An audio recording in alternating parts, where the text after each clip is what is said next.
a hitman to help her do the unaliving. And one night, boyfriend is leaving the house, and suddenly, boom, a hitman is standing out in his yard. And the hitman points a pew-pew right at him, and he pulls the trigger. Click.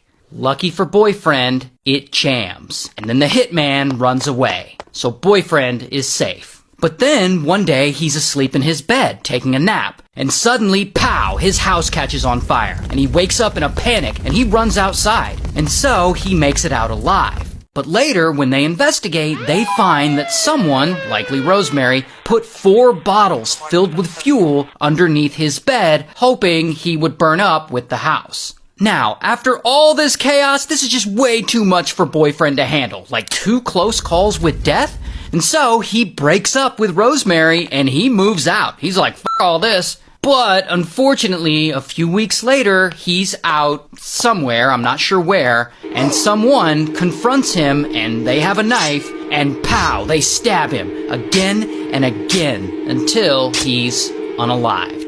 He was stabbed 76 times. And it's assumed that Rosemary was behind this too, because later she collects the insurance policy for boyfriend's death, and she gets 131,000 rand, or about 7,000 US dollars. And oh, she just keeps going, because why stop there? The following year, in 2016, she unalives her own niece, beats her to death. And she collects some insurance money after that, like the equivalent of 6,500 US dollars. Soon after that, Rosemary's own daughter, a toddler, dies. And no one knows if Rosemary's responsible for this one, but it's just a tragically weird coincidence.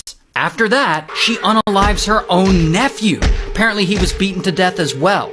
After that, she takes out a couple of funeral policies on her other nephew. And this nephew is actually the son of the sister that she had poisoned a few years before. So she takes out these policies on him, and then she unalives him too. He was apparently hacked to death. Now, just to be clear, I'm showing images of Rosemary committing these murders, but it's actually unclear if she physically committed most of these herself, or if she hired someone else to help her do it, maybe a hitman or something. But regardless, so far, she's unalived 6 of her own family members, possibly 7, and she's collected over 1.4 million rand from this, or about 76,000 US dollars. And I don't even know what she's doing it for at this point. Surely her loan sharks are paid off by now. She has a steady job. She's a police sergeant. So I assume she's collecting this insurance money and just gambling it away. But whatever, despite that, as of now, she hasn't been caught. And it doesn't seem like she's ever gonna